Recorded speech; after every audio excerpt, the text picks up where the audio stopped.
Hello, all you freedom-loving people. The fallout from the recent Epstein files release continues, with the British Labour Party being hit by the scandal and Bill Gates possibly being next in line for a deposition. So, who was the one who brought Jeffrey Epstein back into the light for his second arrest? Okay, let's get into it. Over the past 6 weeks, the Department of Justice has been steadily releasing the Epstein files. Last week, the DOJ disclosed 3 million more related documents, which was the largest batch of records released by the U.S. government since last year's court-ordered disclosure. Deputy U.S. Attorney General Todd Blanche has said that the government's review of the Epstein files is over, and there are no grounds for new prosecutions in the files that were released so far. Meanwhile, on Capitol Hill, the House of Representatives still has its own Epstein inquiry ongoing. And members of Congress and Epstein's victims are continuing to call for further disclosures. The public remains just as keen on the stories behind the documents that were released so far and their implications.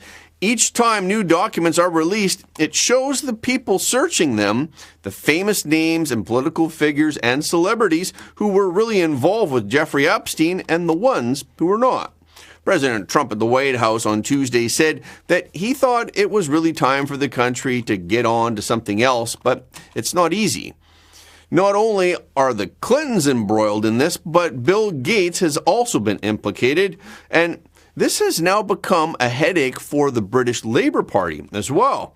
In the latest publicly released documents, the name of Lord Peter Mandelson appears multiple times. He was the British Prime Minister's appointed ambassador to the United States. Lord Mandelson had continued to have a relationship with Epstein after his conviction. Mandelson's future in public life is definitely over. Following his resignation from the Labour Party last night over further revelations of his links to Jeffrey Epstein, Mandelson has now withdrawn from the House of Lords, with proceedings underway to strip him of his peerage. In response, Prime Minister Keir Starmer said that their country, Parliament, and the Labour Party were betrayed by Mandelson. Starmer said that Mandelson lied repeatedly and broke public trust. The British public is now questioning what on earth Starmer's team was thinking to believe that appointing such a well-connected yet disreputable figure as ambassador to the Trump administration was a good idea. Today, Starmer issued an apology to the victims of Jeffrey Epstein, and he said that we will pursue the truth. I regret making the decision to have appointed him in the first place. Had I known at the time what I know now, or knew in September, I'd have never done it. And that's why today I've apologised for the fact that I appointed him in the first place and I believed his lies. I had no reason at the time to know they were lies. Subsequently, I found out them to be lies. And this week, we found out way beyond the lies that we found out in September. We found out what he was up to in the aftermath of the 2008 crash, when most of the government and most of the country was doing its level best to make sure people didn't lose their jobs, their livelihoods, and their savings. And at that time, he chose to disclose sensitive secrets to Epstein. Vice President J.D. Vance addressed the latest batch of Epstein files and said, "I think that it just shows there's an incestuous nature to America's elites, and it's pretty gross. But judging by the British example, this is not merely a problem confined to American elites, but one that afflicts global elites as well." J.D. Vance considers President Trump to be an exception, though. He said President Trump is very much outside of the social circle.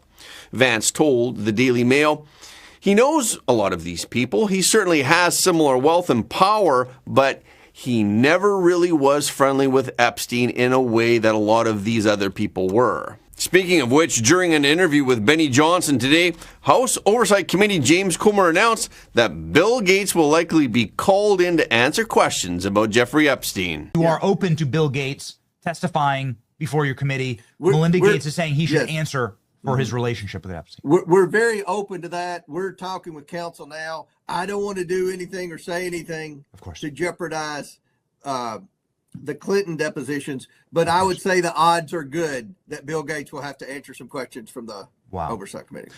Yesterday, Comer told Politico that members of both parties on the committee have approached him about questioning Bill Gates, and this makes it more likely that Bill Gates will be called to testify. And Representative Nancy Mace said yesterday that she formally asked Comer to subpoena Bill Gates for questioning. Mace said the recent interviews involving Bill Gates' former wife, Melinda Gates, intensified her concerns and left her wanting clarity about Bill Gates' relationship with Jeffrey Epstein. Based on a released document in an email that Epstein sent to himself, Epstein claimed that Bill Gates had asked him for help so that he could slip antibiotics into Melinda Gates because of a sexually transmitted disease, an STD that Bill Gates had contracted.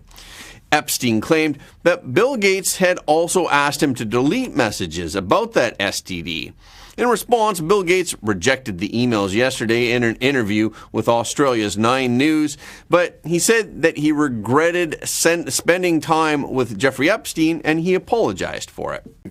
No doubt seen the allegations, including some of them from the last 24 to 48 hours. Are they true? No, apparently Jeffrey wrote an email to himself. That email was never sent. The email is, false. So I don't know what his thinking was there. Was he trying to attack me in some way? But, it just reminds me, every minute I spent with him, I regret and I apologize that I did that. The problem is some of the things that he has sent and some of the information about other people that has come up in those files has been true. Why would he do this and say this about you, do you think? It's factually true that I was only at dinners. I never went to the island. I never met any women. And so, the more that comes out, the more clear it'll be that although the time was a mistake, it had nothing to do with that kind of behavior.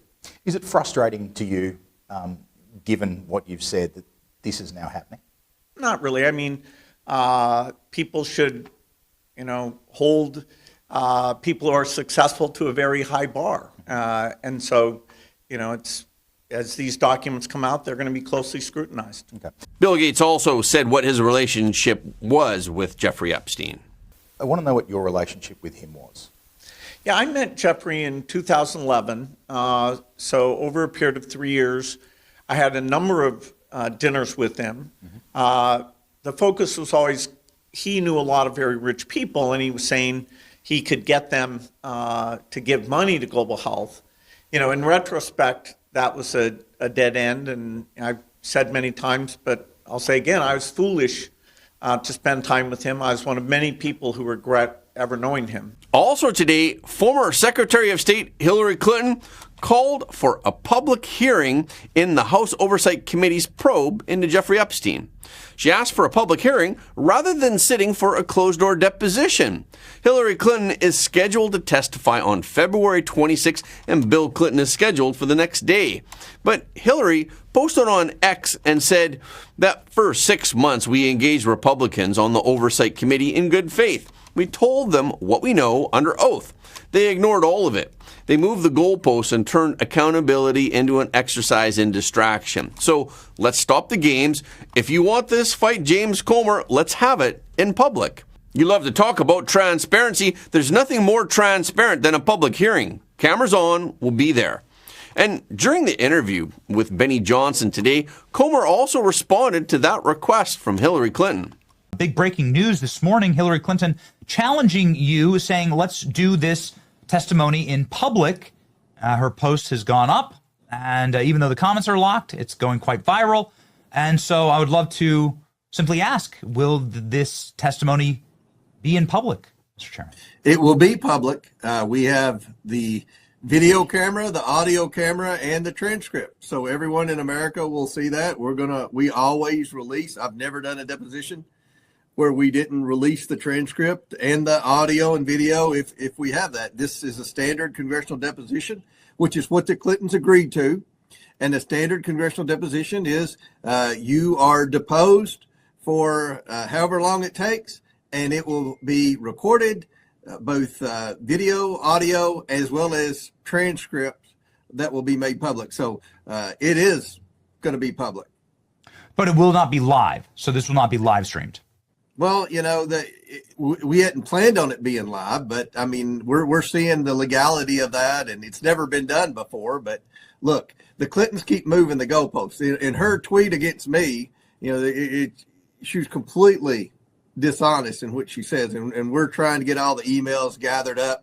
We've been negotiating with her attorneys for 6 months now, and they are the ones that move the goalposts. So either Hillary Clinton's being lied to by her attorney, or Hillary Clinton just lied. But either way, the only people that move the goalpost are the Clintons. And here they are again, 48 hours after they agreed to come in for the deposition, trying to move the goalpost again for what I think she means is like a public hearing. And I'll say this, look, this is what Jim Jordan did with Jack Smith. They had a deposition, then Jack Smith said he wanted to go public, and then they had a hearing. I mean, if the Clintons want to do that, they can do that. The subpoena that was voted on by Democrats and Republicans, the contempt charges that was voted on by Democrats and Republicans in the Oversight Committee, was for the Clintons to sit down for a deposition. The video, the audio, the testimony will all be made public. So I don't know why she's trying to say something other than she's trying to muddy the water. It will be public. Also, the World Economic Forum has launched an independent investigation into its CEO, Borg Brenda, to clarify his relationship with Epstein. According to recently released documents, Brenda had 3 business dinners with Epstein and had also communicated with him via email and text message. While everyone is preoccupied with who exactly had connections with Epstein and what they were doing, we must remember that Epstein did not avoid his descent into the inferno of his own accord. In fact, despite being convicted, Epstein remained effectively untouched by the law for a decade. He was even allowed to come and go as he pleased while ostensibly serving his sentence. Investigative journalist Julie K. Brown wrote, "What truly tore through the darkness and consigned Epstein to was his name and his deeds." Before the Epstein case, Brown was an obscure female journalist.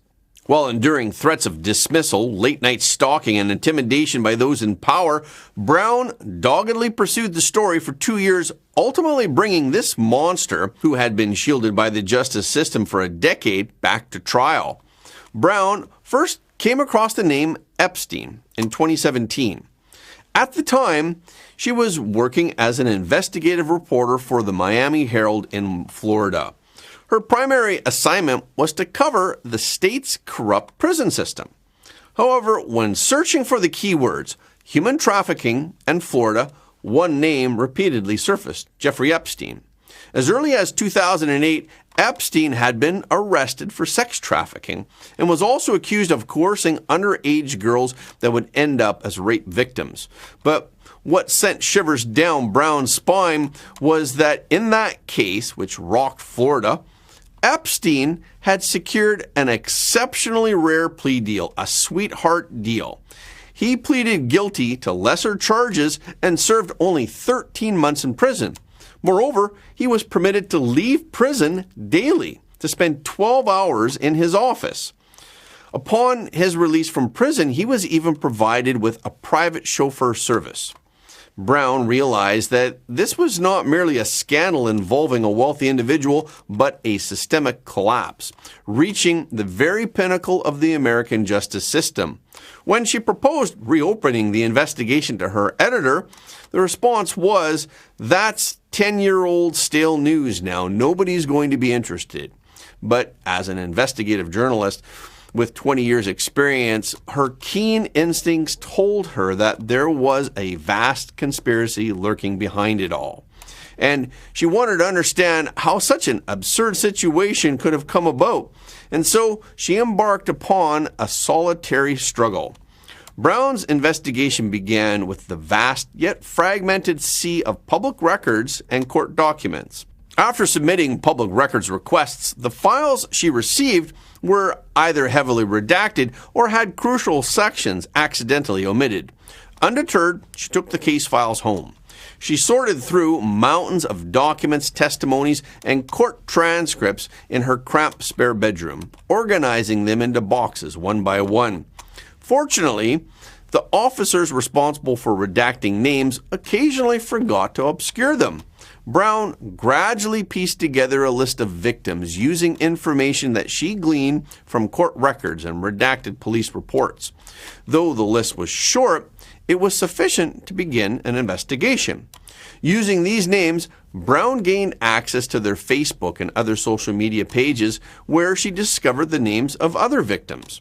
For instance, knowing that one victim's initials were RL, she used this clue to trace others. The findings sent a chill down her spine. All the young victims bore a startling resemblance. Blonde hair, blue eyes, petite frame, hailing from broken homes in West Palm Beach. In the selfies that they shared on social media, the same beach piers, shopping centers, and even the ornate railings of Epstein's villa pool frequently appeared in the background. By October of 2017, approximately 8 months after Brown began her search for victims, she had identified around 60 potential victims, and she located the addresses of most of them. But the greater challenge lay ahead: how to persuade these victims to speak out despite the intimidation of power and the shadows of their own experiences. There's a lot to unravel in this horrific story, but we will continue the Epstein story tomorrow. So, is ICE's enforcement too aggressive? The federal agents' repeated clashing with local residents during border enforcement operations in Minnesota in January had remained a media focus. Yesterday, President Trump told NBC, "I learned that maybe we could use a little bit of a softer touch, but you still have to be tough. These are criminals we're dealing with, really hard criminals." President Trump's latest remarks appear to reflect an ongoing shift. On January 20th, during a White House briefing, President Trump stated that federal agents sometimes make mistakes. President Trump said that he had spoken with the governor of Minnesota. He said, "I've called the governor, I've called the mayor, spoke to him, had great conversations with him, and then I see them ranting and raving out there literally as though a call wasn't made." Then Border Czar Tom Homan said yesterday that 700 federal immigration agents would be withdrawn from the Minneapolis area. Okay, let's drill down into the news today. That big change on immigration, 700 officers leaving Minneapolis. Did that come from you? Yes, it did. But it didn't come from me because I just wanted to do it. We are waiting for them to release prisoners, give us the murderers that they're holding, and all of the bad people, drug dealers, all of the bad people. And regarding the tragic incident in Minnesota, where 2 agents were involved in 2 fatalities, President Trump also said that he was not happy with the fatal shootings. He said regarding the agitators who were killed, he was not an angel and she was not an angel. President Trump said, "You look at some tapes from back, but still, I'm not happy with what happened there. It should have not happened. It was very sad to me. It was a very sad incident, 2 incidents." But Homan indicated that 2,000 agents would remain stationed in Minnesota following the withdrawal, and agents who are responsible for fraud investigations in the Twin Cities will continue to be deployed. He stated that the complete withdrawal of federal agents hinges upon sustained cooperation between state and local officials alongside a reduction in attacks targeting federal immigration officers. The midterm elections have not yet begun, yet the media has already started speculating on who might be contenders for the 2028 presidential election. The latest Harvard-Harris poll, released in February, indicates that among potential candidates for the 2028 presidential election, Vice President J.D. Vance holds a commanding lead within the Republican camp. His approval rating stands at a substantial 53%.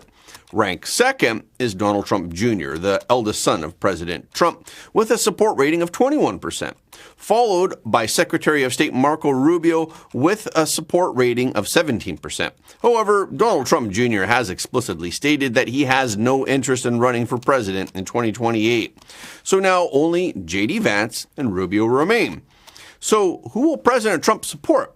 President Trump declined to comment. He said, "Well, I don't want to get into this. We have 3 years to go. I don't want to, I have 2 people that are doing a great job. President Trump said that both of them were very good. President Trump said, look, JD is fantastic and Marco is fantastic. I would say one is slightly more diplomatic than the other. I think they're both of very high intelligence. But President Trump thinks that it would be best for the 2 of them to work together. He said they're both very capable. I do think this, the combination of JD and Marco would be very hard to be beaten. Yesterday, Ukraine, Russia, and the United States, acting as a mediator, held a new round of trilateral talks in Abu Dhabi, the capital of the United Arab Emirates. Following the conclusion of the first day of talks, Ukraine's chief negotiator and head of the National Security and Defense Council, Rustem Umerov, posted on X that the negotiations had been substantive and productive, focusing on concrete steps and practical solutions. According to Reuters, a U.S. official also stated that the negotiations were productive. Ukraine's chief negotiator, Umerov, stated that Russia had dispatched senior military representatives to participate in the trilateral talks between the United States, Russia, and Ukraine. The American delegation was comprised of not only Witkoff and Kushner, but it also included U.S. Army Secretary Daniel Driscoll and Commander of U.S. European Command Alexis Grinkovich. Kremlin spokesperson Dmitry Peskov stated at a press conference in Moscow yesterday that the door to a peaceful resolution of the situation in Ukraine remains open, but Russia will continue its military operation until Kiev makes the appropriate decision. In a video address yesterday evening, Zelensky stated that Ukraine anticipates these talks will expedite a new round of prisoner exchanges. He further urged that the trilateral negotiations must yield genuine peace rather than afford Russia fresh opportunities to prolong the conflict. The Washington Post laid off about 1 in 3 employees across the company yesterday morning. Several departments were closed during the company's major restructuring. Earlier that day, the Washington Post instructed staff to remain at home and participate in an online Zoom meeting. Then, executive editor Matt Murray announced a major staff reduction at the meeting. The layoffs include dramatically shrinking the Metro desk, shutting down almost the entire sports section, closing the book section, and canceling the Daily Post Reports podcast. The Post's international coverage is also being markedly reduced. Murray said, "This restructure will help to secure our future in service of our journalistic mission and provide us stability moving forward." Rumors of redundancies had been circulating privately for several weeks. Insiders revealed that employees had been voluntarily leaving even before the official announcement of the cuts.